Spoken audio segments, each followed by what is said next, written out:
My husband smirked and said, "My ex will be at Christmas dinner. Try not to make it awkward. Behave yourself for once." I nodded, of course, pretending his words didn't sting. What he didn't know was that I had sent out an invitation of my own. When the doorbell rang, his face drained of color, and the room fell dead silent. Try not to make it awkward. Behave yourself for once. Hudson doesn't even look up from his phone when he says it. Just takes another sip of his scotch. Completely casual, like he's reminding me to pick up his dry cleaning instead of demanding I host his ex-girlfriend at our Christmas dinner. I'm standing in our Lincoln Park apartment holding a dish towel, my hands still wet from washing the dinner plates he barely touched. For a moment I can't move, can't breathe. The words hang in the air between us like poison. Behave yourself, for once. Before we continue, please subscribe to support stories of women reclaiming their power. Your subscription is free and helps us reach others who need to hear this. Now let's see what happens next. As if I'm the problem. As if I'm some unruly child who needs constant correction instead of his wife of 4 years who's done nothing but shrink herself to fit his expectations. "Of course, honey," I hear myself say, voice perfectly pleasant. "Whatever you want." He finally glances up, gives me that satisfied little smirk that used to make my heart flutter. Now it makes my stomach turn, because what Hudson doesn't know, what he can't possibly know, is that I've already seen his phone. I know exactly why Willow is really coming to Christmas dinner, and I've invited someone too. But I'm getting ahead of myself. Let me back up to show you exactly how I became this woman. The one standing in a designer kitchen swallowing humiliation with a smile, planning revenge behind perfect manners. 4 years ago, I thought I'd won the lottery when Hudson Whitmore proposed. We met at a corporate fundraiser where I was coordinating the event, making sure the ice sculptures didn't melt. The champagne kept flowing, the silent auction ran smoothly. He was there representing Morrison & Blake, the investment firm where he worked as an analyst. Handsome in his tailored suit, confident in that way that comes from old money and Ivy League degrees, charming when he wanted to be. He pursued me with the same focused intensity he applied to his stock portfolios. Flowers delivered to my office, reservations at restaurants I couldn't afford, weekend trips to his family's lake house in Wisconsin. He made me feel special, chosen, like I was the only woman in Chicago who mattered. 6 months later he proposed. A year after that we were married in a ceremony his mother planned down to the last detail, in a venue his parents paid for, with a guest list that included more of his colleagues than my friends. I should have noticed the pattern then, but I was young, 26 to his 31, and I mistook his control for care, his possessiveness for devotion. The changes started small, subtle suggestions that became firm opinions that became unspoken rules. "That dress is a bit much for a work dinner, don't you think? Maybe something more conservative. Your friends are nice but they're not really our crowd. Why don't we focus on building relationships that benefit both our careers? Event planning is fine for single women, but now that you're my wife you don't need to work. We don't need the money, and honestly, Bella, planning birthday parties isn't exactly a real career." That last one came 8 months into our marriage.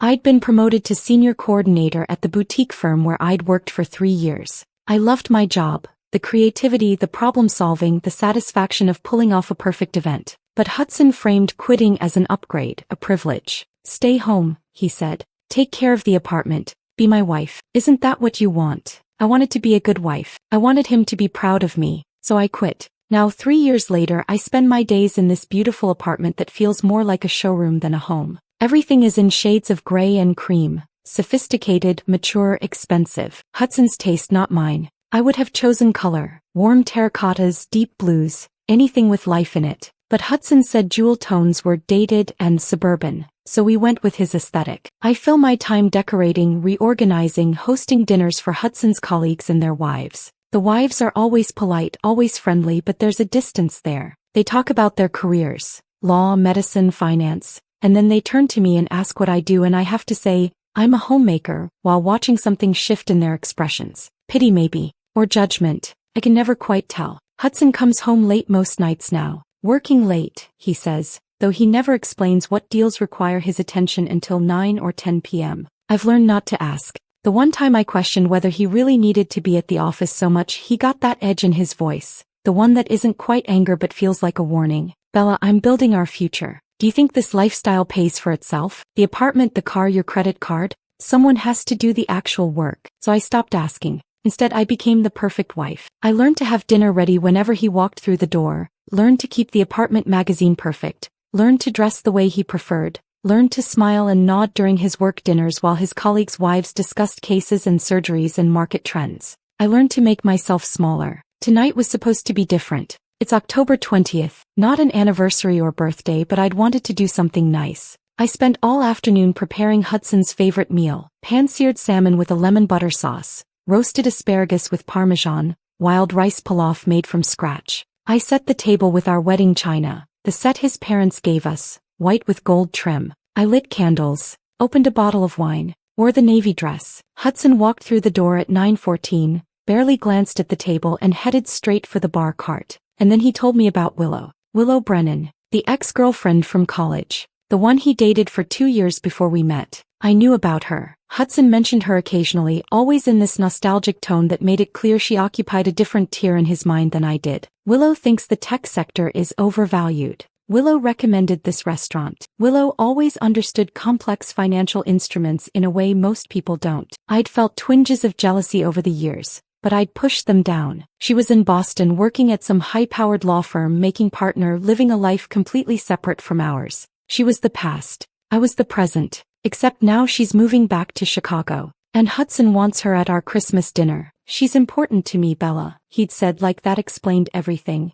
We're still close friends. She'll be alone for the holidays and I think it would be nice to include her. I'd suggested inviting my sister Claire instead. She'd been asking to visit and her kids would love the city at Christmas. But Hudson dismissed that immediately. Your sister talks too much. Besides, this isn't about her. Willow is moving back to town. She's going to be part of our social circle, and I need you to be mature about this. Then came the line that's still echoing in my head. Try not to make it awkward. Behave yourself for once. For once. As if I'm constantly misbehaving. As if I'm always embarrassing him. Always failing to meet some standard he hasn't bothered to explain. I'd smiled and agreed because that's what I do now. That's who I've become. Except 2 nights ago I stopped being that woman. 2 nights ago I couldn't sleep. Hudson was snoring beside me, one arm flung across my side of the bed, and his phone kept lighting up on the nightstand with notifications. Usually I ignore it. Work emails, market alerts, nothing that concerns me. But that night something made me look. The screen was unlocked.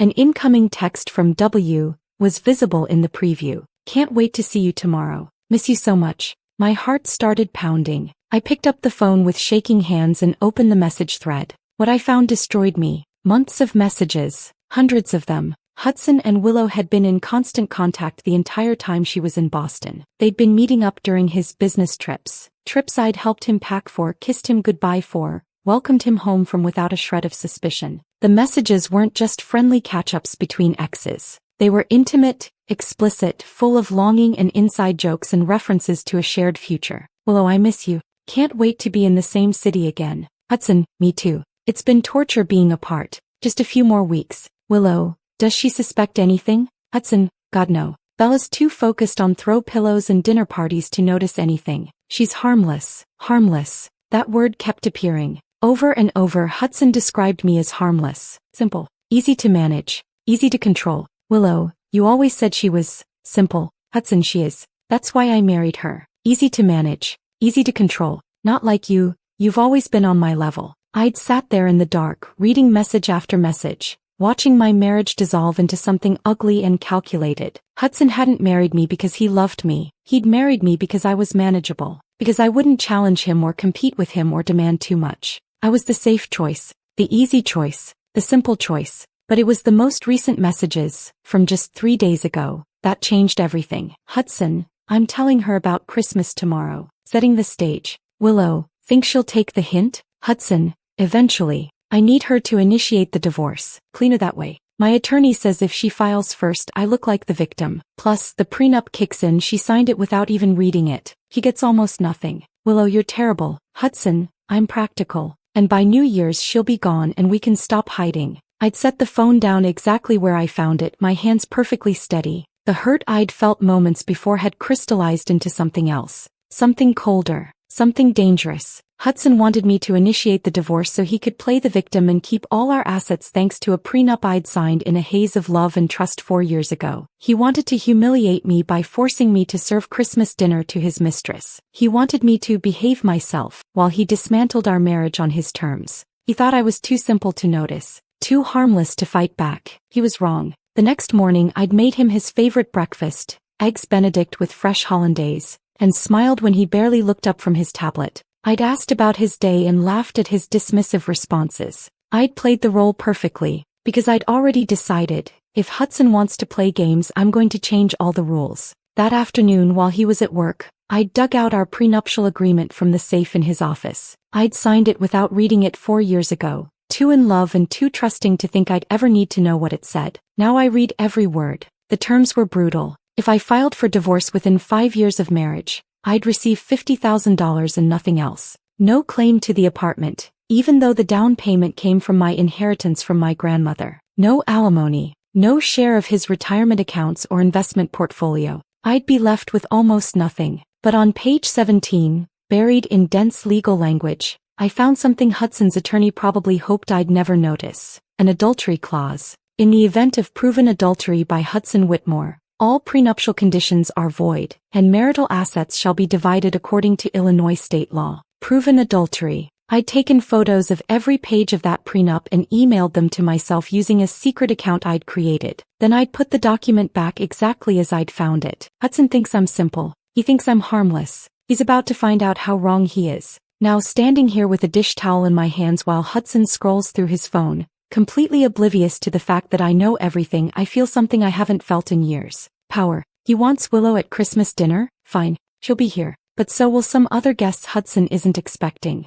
And by the time dessert is served, everyone in this apartment is going to understand exactly what kind of man Hudson Whitmore really is, and exactly what kind of woman I've become. The morning after Hudson's announcement about Christmas dinner, I wake up with a clarity I haven't felt in years. He's already gone, left early for a breakfast meeting downtown, or so the note on the kitchen counter claims. I don't believe him anymore. Every word out of his mouth feels like a potential lie now, every explanation suspect. I make coffee and sit at the kitchen island with my laptop, staring at the screen while steam rises from my cup. I need help, professional help, the kind of help that can turn my suspicions into evidence that will hold up in court. I'd spent most of last night, after Hudson finally went to bed, searching online forums, support groups for women leaving marriages, legal advice threads about prenuptial agreements and Illinois divorce law, resources I never imagined I'd need. That's where I found the recommendation. Carmen Delgado, private investigator, former Chicago PD detective, specializes in infidelity cases. 3 different women in the forum had used her services, and all 3 had nothing but praise. She believed me when no one else did, one woman wrote. She got me the evidence I needed to protect myself. I send Carmen an email before I can talk myself out of it. Brief, to the point. I need to document my husband's affair. Can we meet? Her response comes within an hour. Wicker Park Cafe, 2 p.m. today. I'll be at the back table wearing a blue jacket. I spend the rest of the morning in a strange liminal space, going through the motions of my normal routine while my mind races ahead to the afternoon meeting. I make the bed with hospital corners the way Hudson prefers. I wipe down the already clean counters. I respond to a text from Claire asking if we're still on for our monthly lunch next week. Absolutely, I type back. Can't wait to see you. I don't tell her what's happening. Not yet. Claire has never liked Hudson. She thinks I changed after we got married, became quieter, less like myself. She's told me a dozen times I could do better. But I'm not ready to hear "I told you so," even if she's too kind to actually say it. At 1:30, I change into jeans and a sweater. Nothing that screams, meeting with a private investigator to document my husband's infidelity, and head out. Wicker Park is busy with the lunch crowd dispersing, young professionals and artists and students filling the sidewalks. The cafe is tucked into a corner building with big windows and mismatched furniture that's trying hard to look vintage. I spot Carmen immediately, a woman in her 50s with dark hair pulled back in a practical ponytail, sharp eyes that assess me the moment I walk through the door, wearing the promised blue jacket. She stands and extends her hand. Bella. Yes. Thank you for meeting me. Have a seat. She gestures to the chair across from her, where a laptop and a leather portfolio already sit on the table. There's a coffee in front of her, half finished. Want anything? My treat. I'm fine, thank you. She studies me for a moment, and I have the distinct feeling she's cataloging everything about me. The way I'm sitting, the tension in my shoulders, the fact that I'm not wearing my wedding ring. I'd taken it off this morning without really thinking about it,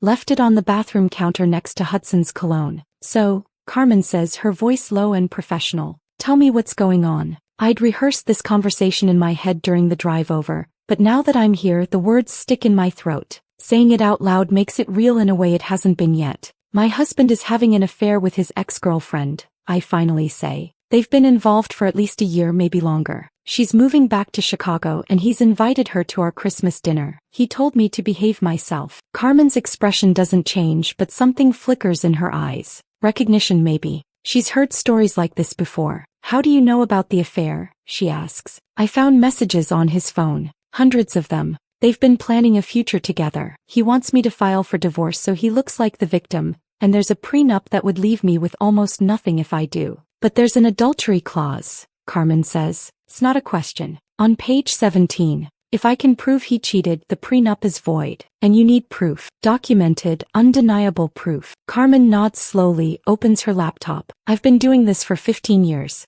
Before that, I was with Chicago PD for 20. I've seen every version of this story and I'm going to tell you something right now. Once you go down this road, there's no going back. Once you see the evidence, the photos, the surveillance footage, all of it, you can't unsee it. Even if you already know, seeing it is different. Are you sure you want to do this? I think about Hudson's smirk last night. The casual way he told me to behave myself. The messages where he called me simple, harmless, easy to manage. I already know, I say. I just need the evidence. Carmen's expression softens slightly. Not quite a smile, but close. Then let's get started. She pulls up a standard contract on her laptop and walks me through the terms. Her rates are reasonable, more reasonable than I expected actually. She explains what she'll do. Physical surveillance, digital forensics if needed, documentation of meetings and communications. She asks for details. Hudson's work schedule, his regular haunts, whether he has any security measures on his devices. I tell her everything. About Morrison and Blake, about his late nights, about Willow Brennan and the upcoming Christmas dinner. I give her Hudson's phone number, his car's make and model, his office address. Carmen takes notes in a small leather-bound notebook. Her handwriting surprisingly neat for someone who spent 2 decades as a cop. One more thing, she says when I'm finished. Does your husband have any idea you suspect anything? No. I've been playing the perfect wife. He thinks I'm too focused on decorating and hosting to notice. Good. Keep it that way. The moment he suspects you're building a case, he'll get careful. Right now he's sloppy because he's confident. We want him to stay that way. I nod, feeling a strange mix of relief and dread. This is happening. I'm actually doing this. I'll start tomorrow, Carmen says. I'll send you updates every few days. Encrypted emails to whatever account you want me to use. Nothing traceable to your regular email or phone. I give her the address of the secret account I'd created. Smart, she says approvingly. You'd be surprised how many people don't think of that. We shake hands and I leave the cafe feeling lighter than I have in days. I'm not alone anymore. I have an ally, someone who believes me, someone who's going to help me fight back. The next 2 weeks pass in a surreal blur. I maintain my routine perfectly. The dutiful wife, the gracious hostess, the woman who smiles and asks how Hudson's day was even though I know exactly how his day was. Carmen sends me updates every 3 days. The first email contains photos of Hudson and Willow meeting at the Four Seasons Hotel downtown. They're sitting close together in the lobby bar, his hand on her knee. The timestamp shows 2:15 p.m. on a Thursday, right in the middle of what Hudson had told me was a client lunch. The second email has video footage. Carmen managed to follow them to a parking garage on Randolph Street, where they kissed like teenagers against Hudson's car before he drove away and she got into her own vehicle. It's grainy but clear enough, undeniable. The third email contains financial records. Carmen has a contact who was able to pull Hudson's personal credit card statements. The Amex I'm not authorized to use. The charges tell a story. Jewelry from Tiffany, dinners at expensive restaurants I've never been to, a weekend stay at a resort in Lake Geneva that happened during a time Hudson claimed he was at a conference in Milwaukee. I look at the receipts and feel nothing. The hurt has been burned away, replaced by cold calculation. This is ammunition. This is leverage. This is power. But Carmen's fourth email is what changes everything. Call me, it says. Found something you need to know about. I wait until Hudson leaves for work, then dial her number. Willow Brennan works at Morrison and Blake, Carmen says without preamble. Same firm as your husband. She started 3 months ago. My stomach drops. They're colleagues. More than that, he's up for partner. And Bella, there's something else. Carmen pauses. I've been following her too just to get a fuller picture. She's seeing someone else besides your husband. What? Richard Morrison, founding partner at Morrison and Blake, married 3 kids. I've got photos of them together at Alinea last week, at the Peninsula Hotel 2 weeks before that. She's playing them both. I sink into a chair, my mind racing. Willow isn't just Hudson's mistress. She's juggling multiple affairs, using both men to advance her career. I did some digging into her phone records, Carmen continues. Her security is weak, uses the same password for everything, doesn't have two-factor authentication. I managed to pull some text messages between her and Morrison. Want me to send them to you? Yes. The texts arrive 10 minutes later and they're damning. Willow calls Hudson desperate and clingy. She tells Richard that Hudson is a convenient distraction, while she waits for Richard to leave his wife. She's playing them against each other and neither man has any idea. I sit there staring at the messages and something clicks into place in my mind. A plan. Not just exposing Hudson's affair but exposing everything. All of Willow's lies, all of her manipulation, bringing everyone together in one room and watching her carefully constructed house of cards collapse. I call Carmen back. How would you feel about helping me with something unconventional? There's a pause, then a low chuckle. Honey, I live for unconventional. What did you have in mind? I need to contact Richard Morrison, anonymously. I need to tell him what his girlfriend is really doing. You want to invite him to this Christmas dinner of yours. Exactly. Along with his wife. She deserves to know too. That's bold, Carmen says. Also potentially brilliant. You'd need ironclad evidence though. He won't believe you without proof. Can you get me screenshots of those texts? Anything else you found? I can do better than that. I'll compile a full dossier. Photos, receipts, timeline of their affair. Everything. You send it to Morrison, let him verify it himself, and then you invite him to witness the whole thing firsthand. Can you help me write the email? Make sure it's untraceable. Absolutely. Let's set up another meeting. This is going to take some planning. After we hang up, I walk to the window and look out at Lincoln Park below. Families are walking dogs, couples are jogging. The city is going about its business completely unaware that my life is about to implode and rebuild itself into something new. Hudson thinks I'm harmless. He thinks Christmas dinner will be the beginning of the end of our marriage, with me quietly retreating and filing for divorce like the obedient wife I've been trained to be. He's wrong.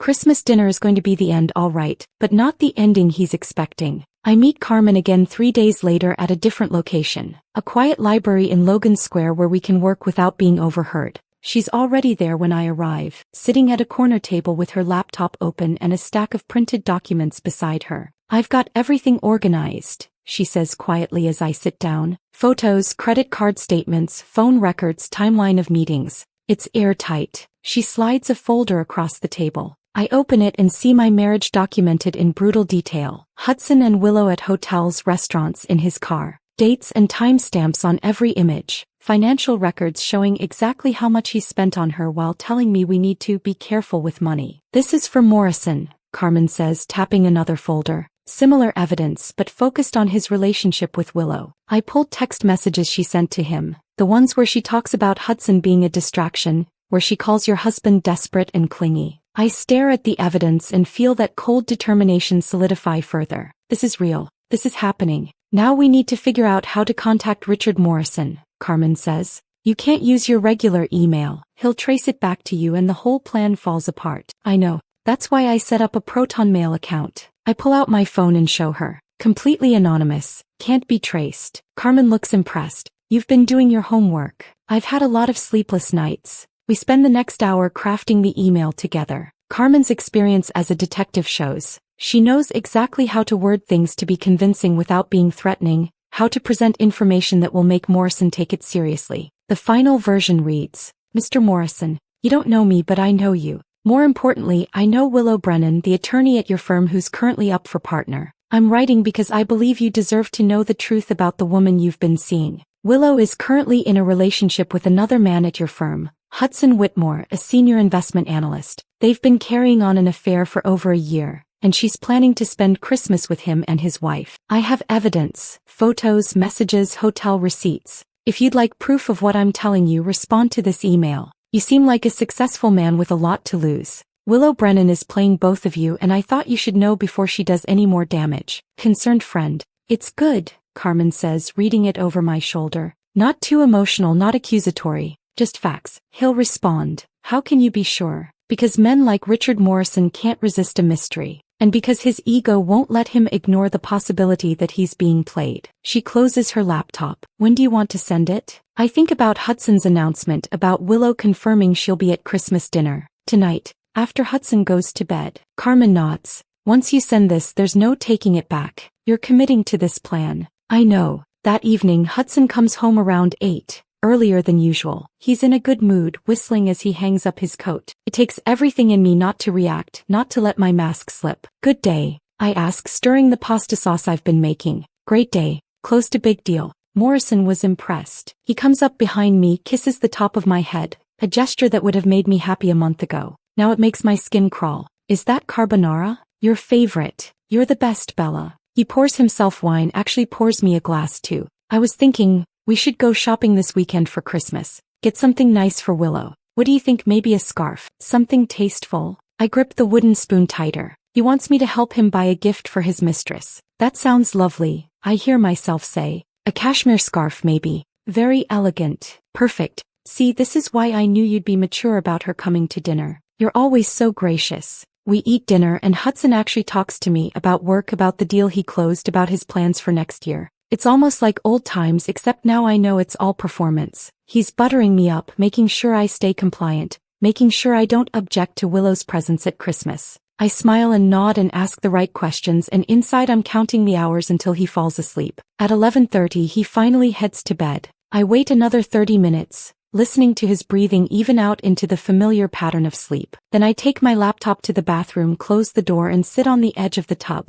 My hands are shaking as I open the Proton Mail account and paste in the email Carmen and I wrote. I attach a selection of the evidence. Enough to be convincing, not so much that it's overwhelming. My finger hovers over the send button. This is it. The point of no return. Once I send this email, I'm setting events in motion that I can't control. Richard Morrison could ignore it, could tell Willow, could do any number of things that would ruin my plan. But I think of Hudson's smirk, his casual cruelty, the way he told me to behave myself as if I'm a child who needs discipline. I think of the texts where he called me simple, harmless, easy to manage. I click send. The email whooshes away into the digital void and I sit there staring at the screen, my heart pounding so hard I can hear it in my ears. I close the laptop and go back to bed, sliding carefully under the covers so I don't wake Hudson. He doesn't stir, doesn't even shift in his sleep. I lie there in the dark, wide awake, wondering if I've just made a terrible mistake. The next morning, I check the anonymous email account the moment Hudson leaves for work.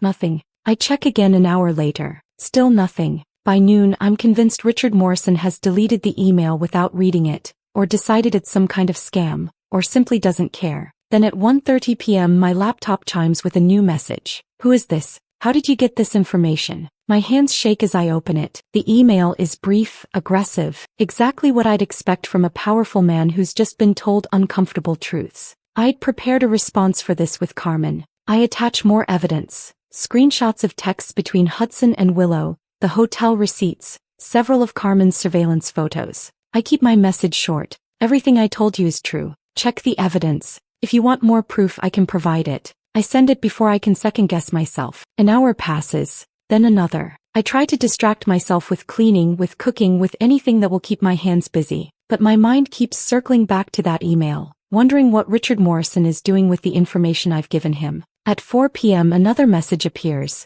I confronted her. She denied everything. Said you're lying. Said you're some crazy ex-girlfriend of mine trying to cause trouble. Who are you? I expected this. Willow is smart, manipulative. Of course she'd deny it. This is the critical moment, the point where I have to reveal my identity. I take a deep breath and type. I'm not your ex-girlfriend. I'm Hudson Whitmore's wife. My name is Bella. We've been married for 4 years and we live together in Lincoln Park. Everything I've told you is true. Willow has been playing both of you. My husband has invited Willow to our Christmas dinner. He told me to behave myself. He thinks I don't know about the affair. He thinks I'm too simple to notice. But I know everything. Here's what I'm proposing. You and I give them exactly what they want. A nice Christmas dinner. All of us together. Let's see how well Willow handles being exposed in front of everyone. If you're interested in making sure the truth comes out, respond to this email. I send it and immediately feel sick. I've just revealed my identity to a stranger, trusted him with information that could destroy my entire plan if he decides to warn Hudson or Willow. I close the laptop and pace the apartment, unable to sit still.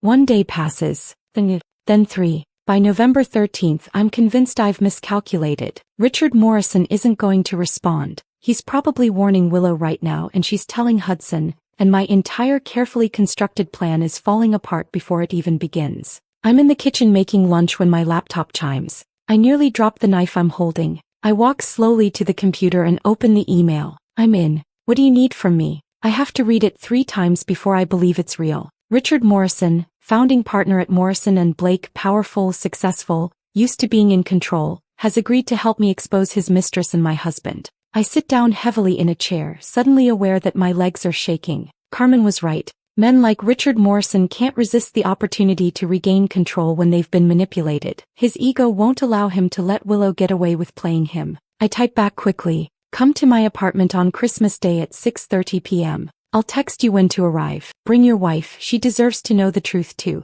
And bring any evidence you've collected from work. His response comes within minutes. Catherine will be there. And I've been collecting emails and security footage for the past 3 days. Willow's been sloppy at the office. She won't have a career left when this is over. I close the laptop and sit there in my kitchen, surrounded by the trappings of my carefully curated life, and feel something shift inside me. I'm not alone anymore. I have allies. I have a plan. And in 6 weeks, Hudson and Willow are going to understand exactly what happens when you underestimate the simple, harmless wife. Over the next 6 weeks, Richard Morrison and I exchange dozens of encrypted emails, coordinating every detail of what will happen on Christmas Day. The correspondence is businesslike, clinical almost, 2 people who've been wronged working together to ensure their betrayers face consequences. Richard sends me evidence he's been collecting at work. Security footage of Willow entering his office after hours, time-stamped at 11 p.m. on a Tuesday when the building should have been empty. Email exchanges where she discusses strategy sessions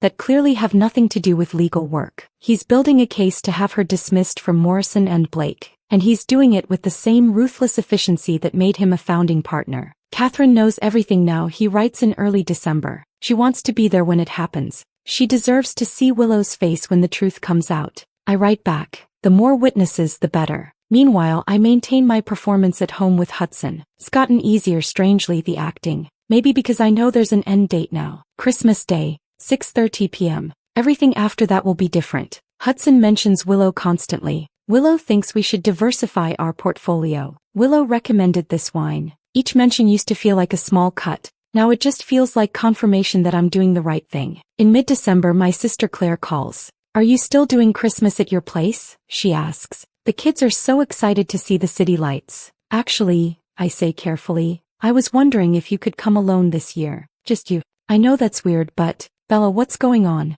You've sounded strange for weeks. I choose my words carefully. I can't explain yet, but I need you there. And Claire, bring your phone. You're going to want to record this. There's a long pause. Record what? Trust me. Just be there by 5:30. And whatever happens, don't try to stop it. You're scaring me. Don't be scared. I'm finally doing something for myself. After we hang up, I sit with that statement. I'm finally doing something for myself. 4 years of marriage, and this is the first time I've prioritized my own needs over Hudson's comfort. The week before Christmas, Hudson actually takes me shopping for Willow's gift. We go to a boutique on Michigan Avenue, and he picks out an expensive cashmere scarf in dove gray. What do you think? He asks, holding it up. Classy enough? I'm standing in a designer store helping my husband pick out a gift for his mistress, and he doesn't see anything wrong with this picture. It's perfect, I say. She'll love it. He beams at me. See, this is why I knew you'd handle this maturely. You're not like other women. You don't get jealous or insecure. You're confident in our relationship. I want to laugh or scream. Instead, I smile and suggest we get a gift wrap. Christmas Eve, Hudson stays up late wrapping presents. I watch from the bedroom doorway as he carefully folds paper around the scarf, ties it with an elaborate bow. He's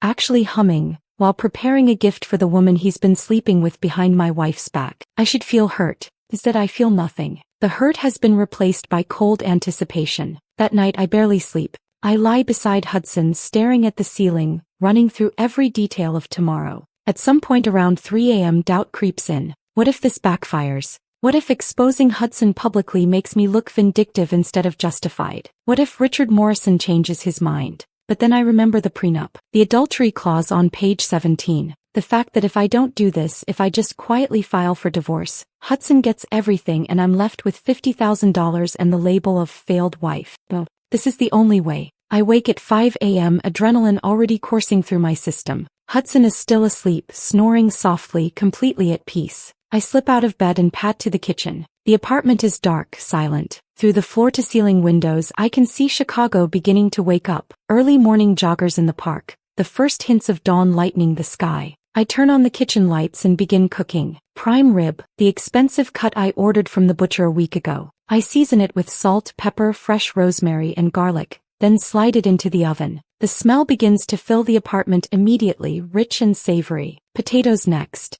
I peel them by hand, cut them into chunks, boil them until they're soft. Mash them with butter, cream, more garlic. My hands move automatically, muscle memory from years of cooking meals Hudson barely acknowledged. Brussels sprouts, bacon, balsamic glaze, fresh rolls from the bakery on Armitage. I'd picked them up yesterday and stored them carefully. Everything has to be perfect. This is the last meal I'll cook as Hudson's wife. The last time I'll play this role. As I work, I run through the timeline obsessively. Willow arrives at 6. We'll eat, make small talk, pretend everything is normal. At 6:25 I'll excuse myself to check on dessert. I'll pull out my phone and text Richard and Catherine Morrison. Now. They'll be waiting in the building lobby with Carmen, who'll be filming everything. They'll take the elevator up. I'll open the door. And then everything explodes. By noon, the prime rib is resting, the sides are prepared, and I'm setting the table. Our wedding china. The plates with gold trim that Hudson's mother selected, that I've always found too formal, too cold. Today they're perfect.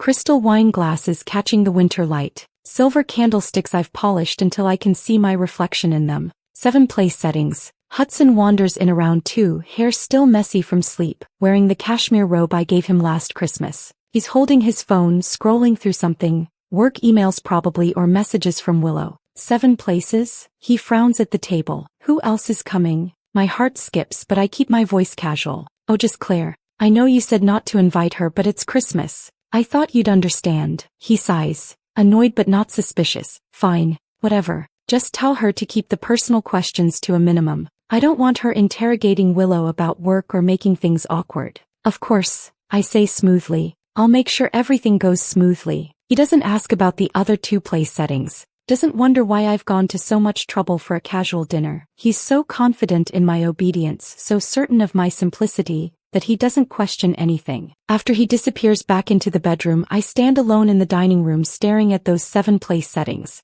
In a few hours, 7 people will sit at this table. 7 people whose lives are about to change completely. Hudson thinks he's in control. He thinks tonight will go exactly as he planned. A nice dinner where he gets to show off his brilliant ex-girlfriend while his compliant wife plays hostess. He thinks this is the beginning of the end, the setup for a divorce where he walks away with everything. He's wrong. At 5:30 Claire arrives early. She hugs me at the door and I can feel her tension. Okay, what is happening? She whispers urgently. You've been weird for weeks. And now you're having Christmas dinner with Hudson's ex-girlfriend? Bella, this isn't like you. I glance over my shoulder to make sure Hudson is still in the bedroom. I can't explain everything yet. Just, when things start happening, start recording on your phone. And don't stop no matter what. Her eyes go wide. Recording what? Bella, trust me, please. She studies my face for a long moment, then nods slowly. Hey, I trust you. Claire has never liked Hudson. She thought I changed after we got married. Became quieter, less confident, more apologetic. She's told me a dozen times that I deserve better, that Hudson treats me more like an employee than a wife. Tonight she'll see exactly what kind of man I married.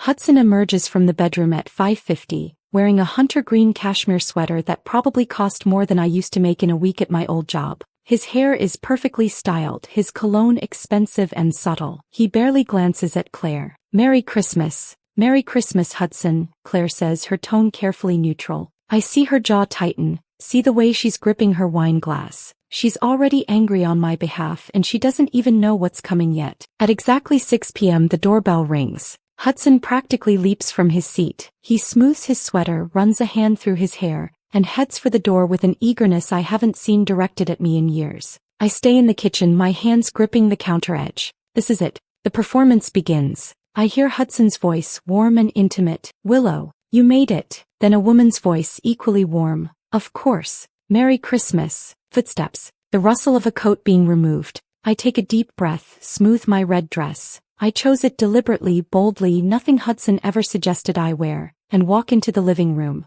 Willow Brennan is exactly as beautiful as her photos suggested. Tall, probably 5'9", with dark hair styled in perfect waves. She's wearing a cream cashmere sweater that probably cost $1,000 and tailored black pants that fit like they were made for her. Her boots are chocolate leather, expensive and elegant. She's holding a bottle of wine. I recognize the label, it's at least $100. And a gift bag with Hudson's name embroidered on it. Everything about her screams success, confidence, control. Hudson. She hugs him and I watch her hand linger on his back just a moment too long. Subtle, but I see it. Claire sees it too. I catch her expression out of the corner of my eye, and she looks ready to throw her wine glass. Willow turns to me and her smile is warm but assessing. You must be Bella. Thank you so much for having me in your beautiful home. Up close, I can see the calculation behind her warmth. She's trying to figure me out, determine if I'm a threat. Her eyes sweep over me quickly, cataloging my dress, my posture, looking for signs of suspicion or jealousy. She finds none. I've practiced this too well. Of course, I say, taking her coat. Hudson's told me so much about you. It's wonderful to finally meet you properly. The pleasure is mine. He hands me the wine. I hope you like Burgundy. I'm sure it's perfect. I hang her coat in the closet, and when I turn back, Hudson and Willow are already deep in conversation about something work-related. Claire is watching them with barely concealed disgust. Shall we sit down to dinner? I suggest brightly. Everyone moves to the table. Hudson pulls out Willow's chair, a gesture he hasn't done for me in at least 2 years. She sits gracefully, smoothing her hands over the tablecloth, admiring the place settings. Everything looks absolutely beautiful, Bella, she says. You've outdone yourself. Thank you. I wanted tonight to be special, and I mean it. This will be a night none of us ever forget. I start serving dinner, moving between the kitchen and dining room with the practiced efficiency of someone who's hosted dozens of these meals. Prime rib sliced perfectly, plated with the mashed potatoes and Brussels sprouts. Everything arranged just so. Willow accepts her plate with an appreciative smile. This looks incredible, Bella. You're so talented in the kitchen. The condescension is subtle but unmistakable. So talented in the kitchen, as if that's the height of my abilities, as if cooking is the only valuable thing I can offer. Thank you, I say smoothly. I've had a lot of practice. Hudson is already cutting into his prime rib, not bothering to wait for everyone to be served. Willow watches him with amusement, an inside joke I'm not part of. Claire is silent, her fork poised over her plate, her eyes moving between Hudson and Willow like she's watching a tennis match. So Bella, Willow says, taking a sip of wine, Hudson mentioned you used to work in event planning? There it is. The opening salvo. She knows exactly what she's doing. I did, I say, sitting down in my own seat, before we got married. Oh, how fun. Her enthusiasm is theatrical. What kind of events? Like children's birthday parties, corporate mixers, that sort of thing. Hudson actually laughs. A short, dismissive sound that makes my hand tighten around my wine glass. Claire's fork clatters against her plate. She coordinated major corporate events, Claire says sharply. Product launches, fundraisers. She was senior coordinator at one of the best boutique firms in Chicago. Willow's smile doesn't waver. How impressive, but you gave it up when you got married. Hudson and I decided it made more sense for me to focus on our home. I say, the lie smooth after years of practice. Of course, Willow says, but there's something in her tone, pity mixed with superiority. Not everyone is built for high-pressure careers. Some people are more suited to domestic life. The table goes quiet. Even Hudson seems to recognize that was too far because he clears his throat and changes the subject. Willow's about to make partner at Morrison & Blake, he announces like a proud parent. Youngest woman in the firm's history. How wonderful, I say. You must have worked very hard for that. I have, Willow agrees. She leans forward slightly and her hand brushes Hudson's arm. It's brief, casual, but I see it. Claire sees it too, her jaw tightens. The legal field is so competitive, Willow continues. You have to be willing to do whatever it takes to succeed. Long hours, difficult cases, navigating complex office politics. She pauses meaningfully. Not everyone has the fortitude for it. She's talking about me, comparing her accomplished, high-powered career to my domestic existence, and finding me lacking. Hudson is nodding along, completely oblivious to how insulting this conversation is. Or maybe he's not oblivious. Maybe he agrees with every word. I imagine office politics can be quite complex, I say carefully, especially at a firm like Morrison & Blake. So many powerful personalities in one place. Oh, you have no idea, Willow says, warming to the topic. The partners alone, they're brilliant but difficult. You have to know how to manage them, how to get them on your side. He's talking about Richard Morrison, about manipulating him. She's so confident, so certain that I'm too simple to pick up on the subtext. And how do you manage that? I ask, Getting powerful men on your side? For the first time, something flickers in Willow's expression. Uncertainty maybe, like she's wondering if there was a double meaning in my question. But it passes quickly. Strategy, she says smoothly. Knowing what they need, anticipating their concerns, making yourself indispensable. Hudson is watching her with open admiration. Willow's always been brilliant at reading people, he says. She can walk into any room and understand the power dynamics immediately. That must be useful, Claire says, her voice tight. Being able to manipulate situations to your advantage. Willow's smile sharpens. I prefer to think of it as strategic thinking. It's how you get ahead in competitive fields. The conversation continues like this. Willow dominating, Hudson fawning, Claire getting progressively angrier, and me maintaining my mask of pleasant hospitality while checking the clock on the wall. 6:10. 15 minutes. Willow launches into a story about a recent case, some complex corporate litigation that she navigated brilliantly. She name-drops partners at the firm, mentions 7-figure settlements, talks about her plans for expanding her practice once she makes partner. Hudson hangs on every word. He asks follow-up questions, laughs at her jokes, leans toward her when she talks. He's treating her the way he used to treat me in the early days of our relationship. Attentive, engaged, genuinely interested in what she has to say. When was the last time he asked me about my day? When was the last time he looked at me with that kind of interest? I refill wine glasses, clear plates, serve the next course. The perfect hostess. The invisible wife. You know what I love about Chicago? Willow says, accepting another glass of wine. The energy here. Boston was great for my career, but it never felt like home. Not like here. She glances at Hudson. This is where I'm supposed to be. The implication is clear. This is where they're supposed to be. Together. Hudson's smile is genuine, warm. I'm glad you're back. Me too, Willow says softly, and there's an intimacy in the exchange that makes my stomach turn. Claire stands abruptly. I need to use the restroom. I watch her go, see the tension in her shoulders. When she passes behind Hudson's chair, I catch her mouthing something at me. What the hell? 6:15. 10 minutes. I excuse myself to the kitchen, ostensibly to check on dessert. My hands are shaking now, adrenaline finally breaking through the calm I've maintained. I grip the counter edge and take slow, deep breaths. Through the doorway, I can hear Willow's voice, still dominating the conversation. She's talking about a trip she and Hudson took to Michigan during college. Some weekend at someone's lake house. Remember that ridiculous canoe race? She's saying. You were so competitive, you insisted we had to win. We did win, Hudson says. We cheated, Willow laughs. You cut across the course when the judge wasn't looking. They're creating their own world at my dining table. Reminiscing about shared history, inside jokes, memories I'm not part of. Claiming territory. Claire appears beside me in the kitchen. Bella, I swear to God if you don't tell me what's happening right now. 6:25, I whisper, checking my phone. Watch what happens at 6:25. That's 8 minutes from now. I know. What happens then? I meet her eyes. Justice. She stares at me for a long moment, then nods slowly. Hey, I trust you. We return to the dining room together. Willow is showing Hudson something on her phone. Photos from the trip, probably.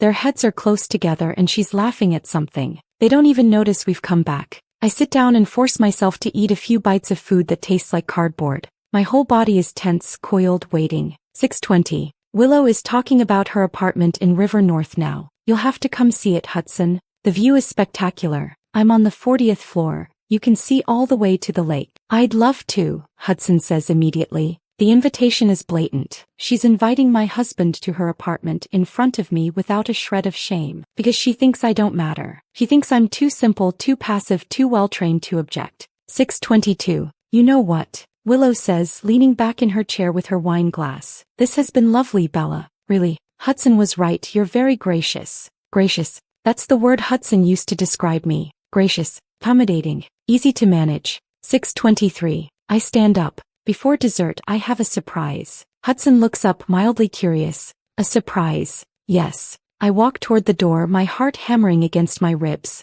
You said we should make this Christmas special and I took that to heart. I invited a few more guests. Willow's eyes narrow. Just slightly, but I catch it. She's smart enough to sense danger even if she can't identify the source yet. I thought Willow might enjoy seeing some familiar faces. I continue. Willow's wine glass pauses halfway to her lips. 6:24. I pull out my phone, thumb hovering over the prepared message to Richard Morrison. Hudson is frowning now. What do you mean, more guests? I press send. You'll see in just a moment. The apartment is silent. Claire has her phone out already recording. Her expression is alert, focused. 30 seconds pass. 45. Then the doorbell rings. The sound cuts through the dining room like a gunshot. Hudson glances at the door, then at me, confusion flickering across his face. Who is that? Your surprise, I say, and I can hear the edge in my own voice now. The mask is starting to crack. I walk to the door and open it. Richard Morrison stands in the hallway, tall and imposing in a charcoal wool coat. His expression is pure fury, barely contained, jaw tight, eyes cold. Behind him is a woman in her 50s with silver blonde hair and ice blue eyes. Catherine Morrison. She's wearing an elegant black dress and a diamond necklace that probably costs more than my car. Hello, Richard says, his voice dangerously quiet. Thank you for the invitation, Mrs. Whitmore. I step aside to let them in. The moment Willow sees Richard, all the color drains from her face. Her wine glass slips in her hand and red wine splashes onto the white tablecloth, a spreading stain like blood. Richard, she whispers. What are you doing here? Hudson is on his feet, his chair crashing backward. What the hell is going on? Bella, who are these people? I close the door behind Richard and Catherine with a soft click that echoes in the sudden silence. Sit down, Hudson, I say calmly. We're just getting started. Catherine Morrison removes her coat with deliberate slowness, draping it over the back of one of the empty chairs. She moves like someone who's already decided how this evening will end and is now simply going through the necessary steps to get there. Richard steps fully into the apartment and I close the door behind him. The soft click of the latch sounds unnaturally loud in the silence. Everyone, please take a seat, I say, my voice steady. We have a lot to discuss. Hudson is still standing, his chair knocked over behind him. Bella, what is this? Who are these people? Sit down, Hudson, I repeat. He doesn't move. His eyes are darting between me, Richard, Catherine, and Willow, trying to make sense of what's happening. This is Richard Morrison, I say, gesturing toward him like I'm introducing dinner guests at a normal party. Founding partner at Morrison and Blake. Your boss, actually. I pause. And your girlfriend's other boyfriend. The words detonate in the room. Hudson's face goes blank with confusion. What? And this, I continue, indicating Catherine, is his wife. She's here because she deserves to know what Willow's been doing. Willow has gone completely white. She's gripping the edge of the table like it's the only thing keeping her upright. Claire has her phone out, recording. Her mouth is hanging open. Bella, Hudson starts, but I cut him off. Sit down. There's something in my voice that makes him obey. He rights his chair and sinks into it, looking shell-shocked. Catherine takes one of the empty seats with perfect posture, her hands folded in her lap. Richard remains standing, arms crossed, his expression carved from granite. I walk to the sideboard where I'd left my tablet earlier, the one Hudson gave me last Christmas before everything fell apart. The irony isn't lost on me. I've spent the last 6 weeks documenting everything, I say, connecting the tablet to our television, and I think it's time everyone saw the truth. The screen comes to life and I open the first folder. Photos fill the 70-inch display. Hudson and Willow at the Four Seasons Hotel bar, sitting close together, his hand on her knee. The timestamp reads 2:15 p.m. Thursday, September 14th. That was during your client lunch, I say to Hudson conversationally. Remember? You said you couldn't make our anniversary dinner planning that day because of an important client. I swipe to the next photo. Hudson and Willow in a parking garage, pressed against his car, kissing. The image is grainy but unmistakable. October 3rd, I narrate. You told me you were working late on quarterly reports. Another swipe. Willow entering a hotel, Hudson following 30 seconds later. October 18th, another late night at the office. I keep swiping. A catalog of betrayal playing out on our television screen for everyone to see. Restaurants, hotels, his car, her apartment building. Each photo is time-stamped, dated, documented with the precision of a legal brief. Hudson's face has gone from confused to horrified. Bella, how did you? I hired an investigator, I say simply. After I found your texts. You left your phone unlocked one night. Did you know that? He's staring at me like he's never seen me before. But wait, I say, swiping to a new folder. Because Willow hasn't just been seeing you, Hudson. New photos appear. Willow and Richard Morrison at Alinea, one of Chicago's most exclusive restaurants. His hand is covering hers across the table. The intimacy is obvious. Catherine's face remains expressionless, but I see her hands tighten in her lap. This was November 8th, I say.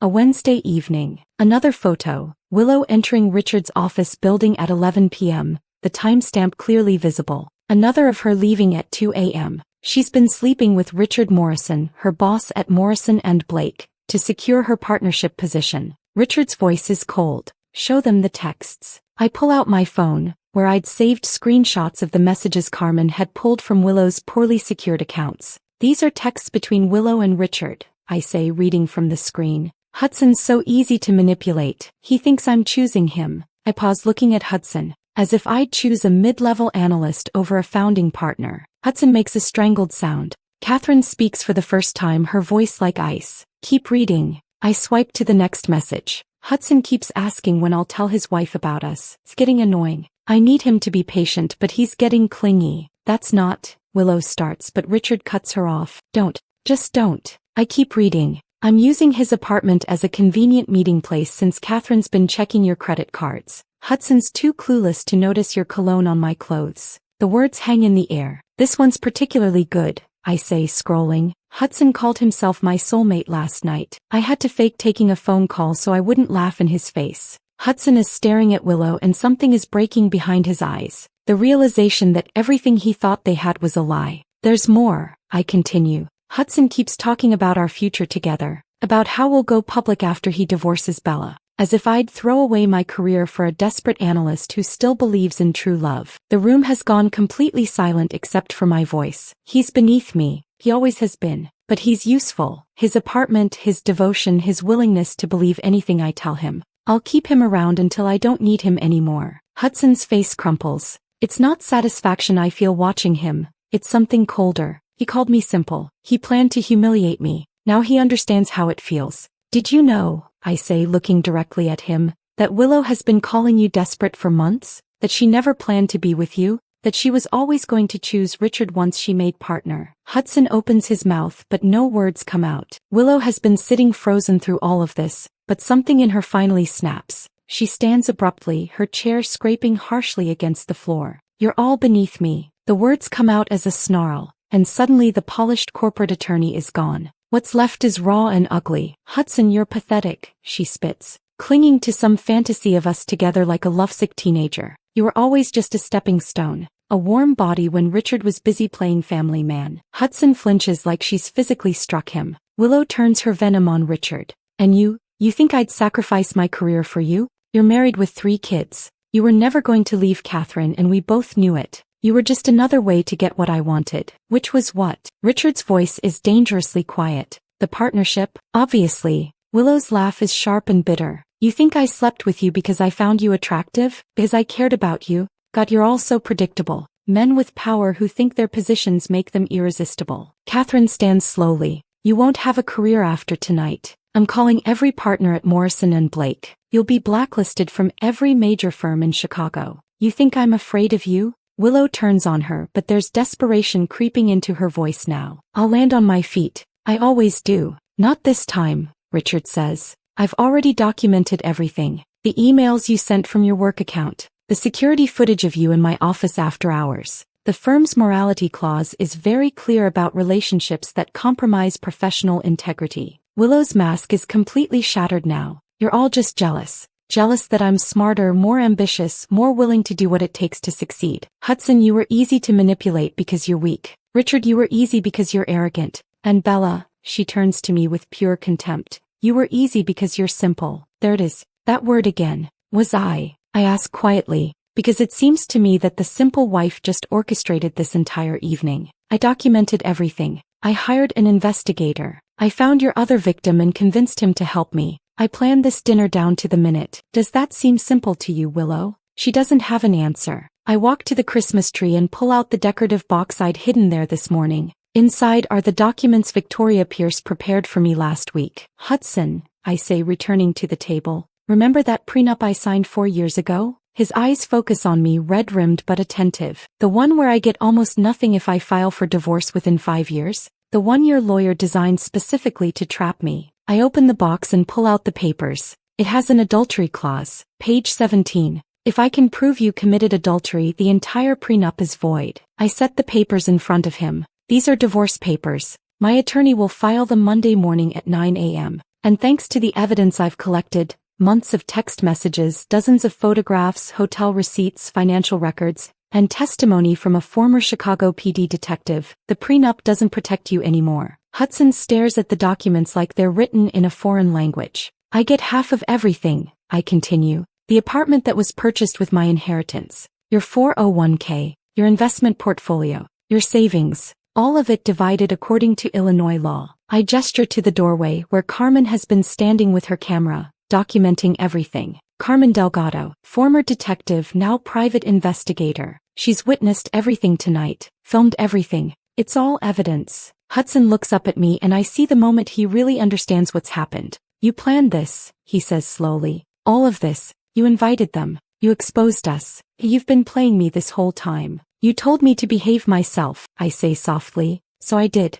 I behaved perfectly. I smiled and cooked and hosted your work dinners and played the obedient wife while I documented every lie you told me. I leaned down so I'm eye level with him. You called me simple, easy to manage, easy to control. You planned to humiliate me by making me serve dinner to your mistress. You wanted me to file for divorce so you could play the victim and keep everything. My voice is steady cold. So yes, Hudson, I planned this. Every single detail. Because you underestimated me. And that was your biggest mistake. Hudson sits motionless at the table, the divorce papers still clutched in his hands. His eyes are unfocused, staring at nothing. For a moment no one moves. No one speaks. Then Willow breaks. She grabs her coat from the closet with shaking hands, doesn't bother putting it on, just clutches it to her chest and runs for the door. Her expensive heels click frantically against the hardwood, sharp, panicked sounds that echo through the apartment. The door slams behind her and we hear her stumbling down the hallway toward the elevator. Richard Morrison stands slowly, his movements controlled but his face carved from stone. Catherine, he says quietly, we should go. But Catherine doesn't move immediately. She stands and walks over to me, her posture perfect despite everything that's just happened.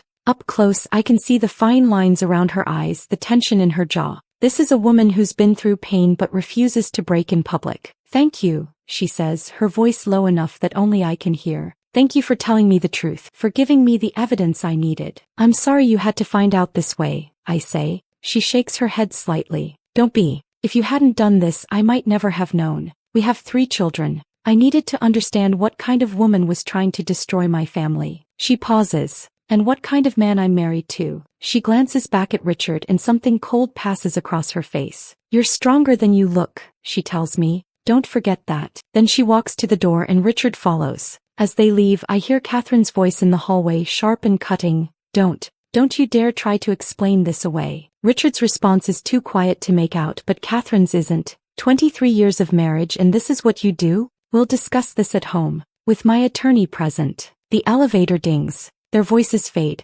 Claire is still standing by the table, her phone in her hand. The recording finally stopped. She looks at Hudson, then at me, clearly uncertain whether to stay or give us privacy. Claire, I say quietly, can you give us a minute? She nods and moves to the living room, far enough away to give us space but close enough to intervene if needed. Hudson finally looks up at me. His eyes are red and he looks years older than he did an hour ago. Where do I go? He asks and his voice breaks on the words. Bella, where do I go? Sounds like a child, lost, helpless. Part of me, a small part I'm not proud of, wants to comfort him. 4 years of conditioning don't disappear in one night. 4 years of putting his needs first, of smoothing over his problems, of being the solution instead of adding to his stress. But I push that impulse down. I don't care where you go, I say. This apartment is mine. You have until Monday to collect your things. After that I'm changing the locks. Bella, please. No. My voice is firm. You made your choices. You called me simple. You told Willow I was easy to manage.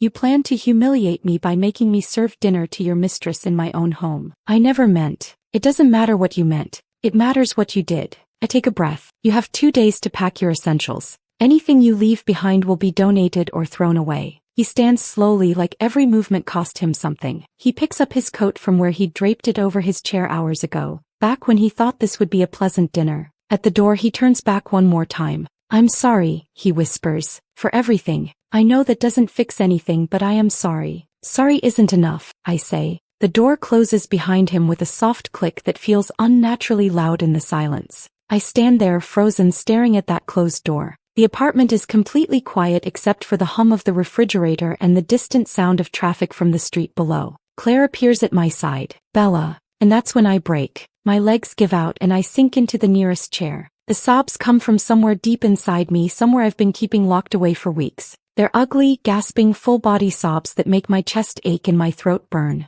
Claire drops to her knees beside me and pulls me into her arms. I've got you, sis. Let it out. I cry for the marriage I thought I had, for the man I thought Hudson was, for the 4 years I spent making myself smaller, believing that was what love looked like. I cry for the woman I was when I met him, confident, employed, independent, and the woman I became, small, compliant, invisible. Carmen moves quietly through the apartment, giving us space. I hear her packing up her equipment, see her taking photos of the wrecked dinner table, evidence for my legal file. She's professional, efficient, letting me fall apart without making me feel observed. Why doesn't this feel better? I ask Claire through my tears. I won. I exposed them. I'm keeping everything. So why do I feel like this? Claire smooths my hair back from my face the way our mother used to when we were children. Because you loved him. Because you believed in your marriage. Revenge doesn't erase that pain. It just proves you were strong enough to fight back. I don't feel strong. I feel destroyed. You're both. You can be both. She holds me tighter.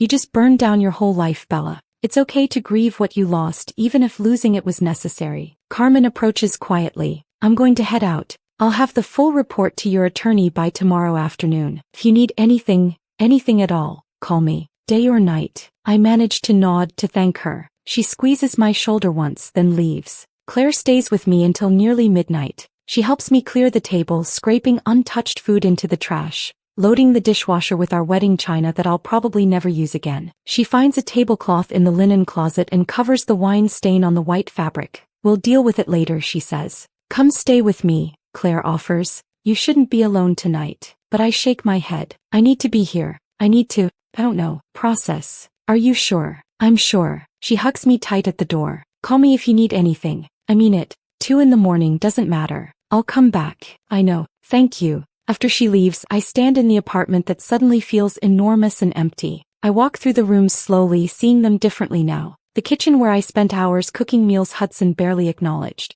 The living room where we hosted his colleagues and I played the gracious hostess. The bedroom where we shared a bed but stopped sharing anything else. Hudson's presence is everywhere. His clothes in the closet, expensive suits, cashmere sweaters, everything perfectly organized. His toiletries in the bathroom lined up by height on his side of the counter. His laptop on the desk in what used to be the guest room but became his office. I start gathering his things, not packing them carefully, just pulling clothes from hangers and piling them by the door. I want them gone. Want every trace of him removed from my space. But some things I can't remove as easily. The photos on the walls. Our wedding day, both of us smiling like we believed in forever. A weekend trip to Door County during our first year of marriage. Hudson's arm around me at his company's holiday party. Both of us dressed up, looking like the perfect couple. Was any of it real? Or was I playing a role in his life even then? I take down the wedding photo and turn it face down on the sideboard. I can't look at it right now. The couch we bought together is still here. We'd spent an entire Saturday going to furniture stores,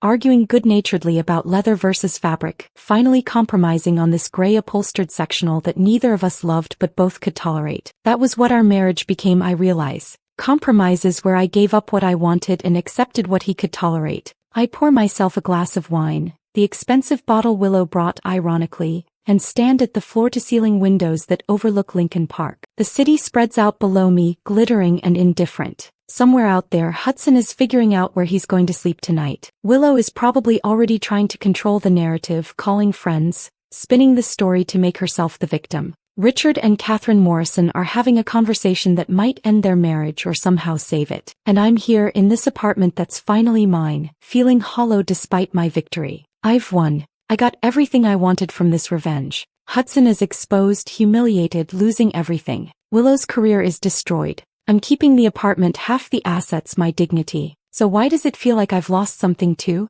I don't sleep, can't sleep. I sit on that gray couch we bought together and watch the sky slowly change from black to navy to pale pink as dawn approaches. My phone is on the coffee table and I watch it light up periodically with notifications. Text from Claire. Asterisk thinking of you. Call if you need me. Asterisk an email from Carmen with preliminary notes. A voicemail from my attorney that I don't listen to yet. At 7 a.m. the phone rings. I answer without looking at the screen. Bella, it's Victoria Pierce. My attorney. Her voice is brisk, professional, energized. She's calling on a Sunday morning because this case just became the highlight of her month. Carmen sent me the footage from last night. It's absolutely perfect. Clear, documented, multiple witnesses. Hudson won't fight this, he can't. The evidence is overwhelming. Good. I say. My voice sounds flat even to my own ears. The papers will be filed Monday morning at 9 a.m. sharp. You'll have temporary sole possession of the apartment and Hudson will be served at his office. More witnesses, public humiliation, exactly what you wanted. Given the circumstances and the strength of our evidence,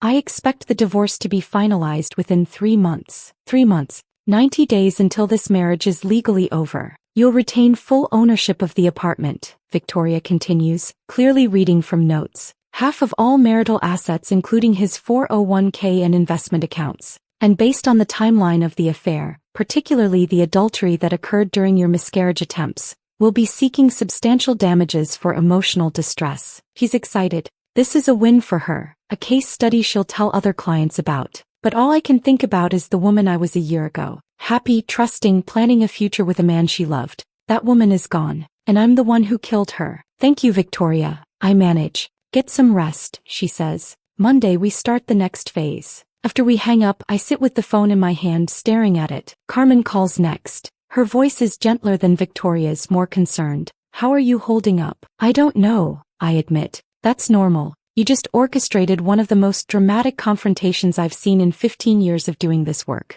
You exposed 2 affairs, destroyed a manipulator's career and filed for divorce. All in one night. It's okay to feel wrecked. I thought I'd feel different, stronger, more sure. Revenge is complicated, Carmen says. It's not like in movies where the hero walks away feeling victorious. You did what you had to do to protect yourself to get what you deserve. But that doesn't mean it doesn't hurt. I close my eyes. Did I do the right thing? Yes, Carmen says without hesitation. What was your alternative? Let him divorce you on his terms, take everything, leave you with nothing? Let him get away with calling you simple and treating you like you didn't matter. He's right. I know she's right. But knowing it doesn't make the hollowness go away. Take it one day at a time, Carmen says. Rest today. Monday we move forward. But right now just breathe. After we hang up, I finally let myself lie down on the couch. The apartment is silent except for the distant sounds of the city waking up outside. I close my eyes and drift in and out of a restless half-sleep, where Hudson's voice mixes with Willow's,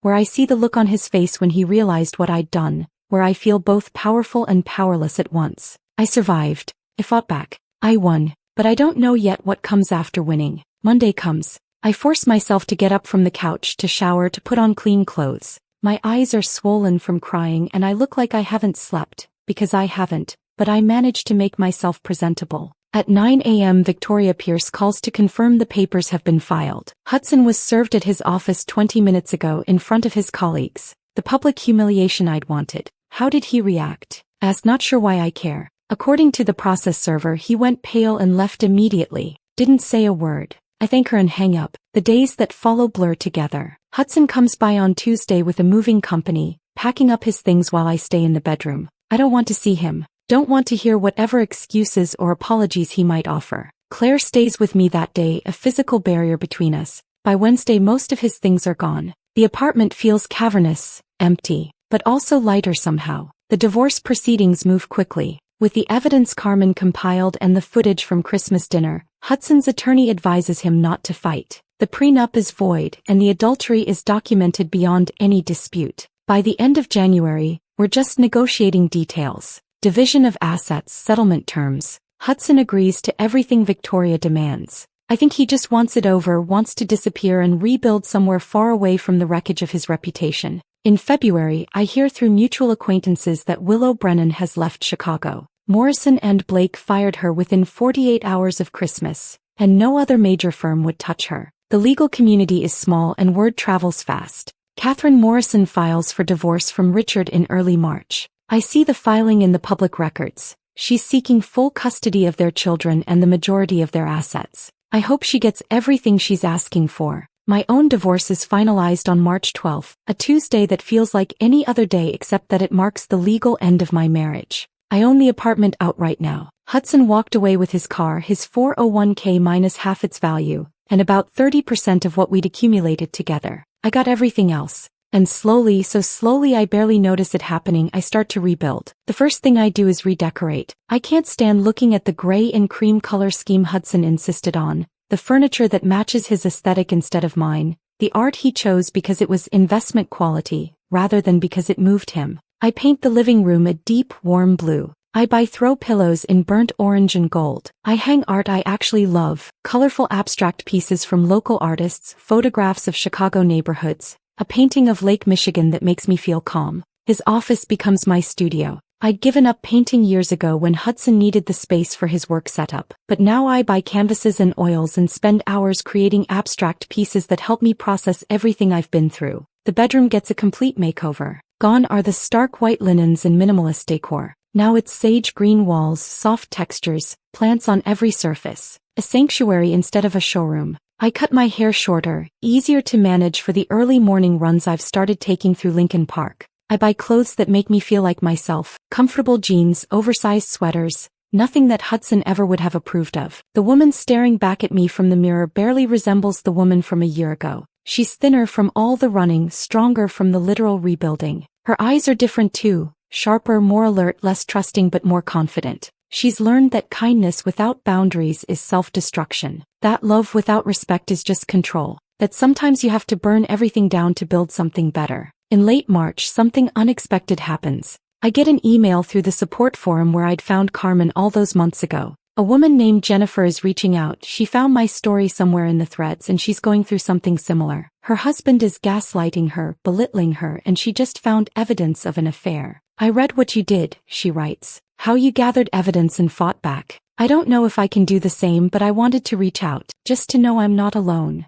I write back immediately. We schedule a call. Jennifer is 34, married 7 years, no kids. Her husband controls their finances, criticizes everything she does, has slowly isolated her from friends and family. The pattern is so familiar it makes my chest ache. We talk for 3 hours. I tell her about Carmen, about Victoria Pierce, about the importance of documenting everything before making any moves. I walk her through the steps I took, the mistakes I almost made, the things I wish I'd known earlier. By the end of the call, she's crying, but they're not hopeless tears. They're the tears of someone who finally believes escape is possible. Thank you, she says. I thought I was trapped. I thought I was crazy. You're not crazy, I tell her. And you're not trapped. You're going to get through this. She files for divorce in April. More women reach out after that. 3 in May, 7 in June. Word is spreading through the online communities. There's a woman in Chicago who helps people escape difficult marriages, who connects them with resources, who's been through it herself. I start doing formal consultations.